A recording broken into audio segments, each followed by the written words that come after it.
नमस्कार. श्री स्वामी समर्थ. स्वामी चरित्रसार या चॅनलमध्ये आपलं स्वागत आहे. स्वामी तुमच्या सर्व चांगल्या इच्छा पूर्ण करोत हीच स्वामींच्या चरणी प्रार्थना. आज आपण खंडोबा नवरात्री घटस्थापना कशी करावी, त्याचबरोबर चंपाषष्ठी कधी आणि कशी साजरी करावी याबद्दल माहिती पाहणार आहोत. चला तर मग आपल्या व्हिडिओला सुरुवात करूयात. मार्गशीर्ष शुद्ध प्रतिपदा ते शुद्ध षष्ठी म्हणजेच चंपाषष्ठी या काळामध्ये खंडोबाने मणी आणि मल्ल या असुरांशी युद्ध करून त्यांना ठार केलं होतं. म्हणून या 5-6 दिवसांमध्ये खंडोबाचा उत्सव साजरा केला जातो. याला आपण खंडोबा नवरात्र किंवा षडरात्रोत्सवही म्हणतो. ज्यांचं कुलदैवत खंडोबा आहे त्यांच्या घरामध्ये या दिवशी घटस्थापनाही केली जाते. तर यावर्षी म्हणजेच 2023ला 13 डिसेंबर बुधवारी मार्तंड भैरव षडनवरात्रोत्सवाला सुरुवात होणार आहे. 13 डिसेंबरपासून 18 डिसेंबर सोमवार चंपाषष्ठीपर्यंत हा उत्सव साजरा केला जाणार आहे. आपल्या घरामध्ये आर्थिक स्थैर्य राहावं, सुखशांती समाधान राहावं यासाठी कुलदेवतांचा आशीर्वाद असणे खूपच आवश्यक असते. त्यासाठी घरामध्ये कुलदेवतेची सेवा करावी, कुलधर्म कुलाचार पाळले जावेत. जरी तुमच्या घरामध्ये खंडोबा नवरात्रीत घटस्थापना होत नसेल तरी आपल्या हातून खंडोबाची पूजा व्हायला हवी. त्यासाठी रोज ग्रंथ वाचन करावं, मंत्र म्हणावेत, खंडोबाची आरती करावी. खंडोबा नवरात्र घटस्थापना कशी करावी तर 13 तारखेला सकाळी लवकर उठून स्नान करून गोमूत्र शिंपडून घर पवित्र करून घ्यावं. त्यानंतर सर्वात आधी देवघरातील देवांची पूजा करून घ्यावी.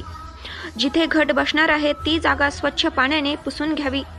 तिथे एक पाट किंवा चौरंग मांडावा. त्यावर पिवळे नवीन वस्त्र अंथरून घ्यायचं आहे. पाटावरती एका बाजूला अक्षता ठेवून त्यावर तुपाचा दिवा प्रज्वलित करून ठेवायचा आहे. या दिव्याची हळदी कुंकू फुलं वाहून पूजा करावी. तसेच मुनीना सप्तकोटीणाम वरदम भक्तवत्सलाम दुष्टमर्दन देवेश वंदेहम हळसापती हा मंत्र म्हणावा.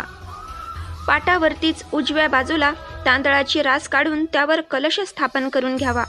या कलशामध्ये हळदी कुंकू, एक नाणं, सुपारी, अक्षता टाकाव्यात. तसेच कलशावर हळदी कुंकवाने 5 रेषा काढाव्यात. मध्यभागी स्वस्तिक काढावं. त्यानंतर कलशाची पूजा करावी. सुरुवातीला गणपती बाप्पाचा अभिषेक करून घ्यावा. अभिषेक करताना ओम गंग गणपतये नमः या मंत्राचा जप करावा. त्यानंतर मूर्ती स्वच्छ पुसून पाटावर अक्षतांवर ठेवावी. गणपतीचीही कुंकू, अक्षता, फुलं वाहून पूजा करून घ्यावी. त्यानंतर खंडोबाच्या टाकावर पंचामृताने आणि परत पाण्याने असा अभिषेक करावा. अभिषेक करताना ओम श्री मार्तंड भैरवाय नमः या मंत्राचा जप करावा. त्यानंतर पाटावरती 2 विड्याची पानं ठेवावीत. त्यावर ओल्या कुंकवानं स्वस्तिक काढावं व त्यावर खंडोबाच्या टाकाची स्थापना करावी.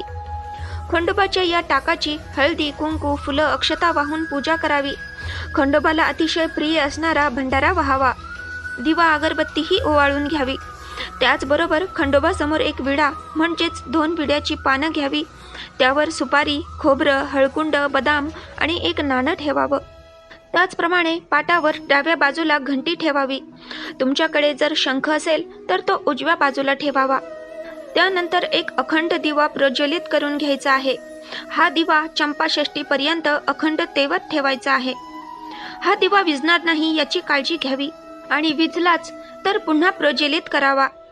पूजा पूर्ण होईपर्यंत ओम श्री मार्तंड भैरवाय नमः या मंत्राचा जप चालू ठेवावा. कलशावरील नारळाला पहिल्या दिवशी विड्याच्या पानांची माळ बांधावी. त्यानंतर चंपाषष्ठीपर्यंत रोज पिवळ्या फुलांची माळ बांधावी. या नवरात्रीतही रोज खंडोबाची हळद फुलं वाहून धूप दीप ओवाळून पूजा करावी. रोजच्या रोज सकाळ संध्याकाळ खंडोबाची आरतीही करावी. कुळाचाराप्रमाणे 5 दिवस उपवास करावा. हा उपवास घरातील कर्त्या पुरुषाने करावा. काही कारणाने उपवास करणं शक्य होत नसेल तर 5 दिवस कांदा लसूण वांगी खाऊ नयेत. फक्त पूजा मांडून सेवा करावी. त्यानंतर चंपाषष्ठी कशी साजरी करावी तर चंपाषष्ठीच्या दिवशी संध्याकाळी खंडोबाची तळी भरावी. बेलभंडारा उधळावा. तळी कशी भरतात याची माहिती तुम्हाला पुढच्या व्हिडिओमध्ये पाहायला मिळेल.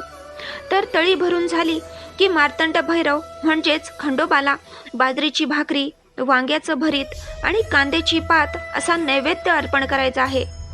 त्यानंतर उपवासकर्त्याने उपवास सोडायचा आहे. बरेच जण चातुर्मास सुरू झाल्यापासून कांदा वांगी खात नाहीत, तर चंपाषष्ठीपासून पुढे ते खायला सुरुवात करतात. त्याचप्रमाणे या नवरात्रोत्सवामध्ये कोणती सेवा करावी, तर 13 तारखेपासून तुम्ही मल्हारी सप्तशतीचा पाठ, मल्हारी कवच किंवा मल्हारी मंत्र या सेवेला सुरुवात करू शकता.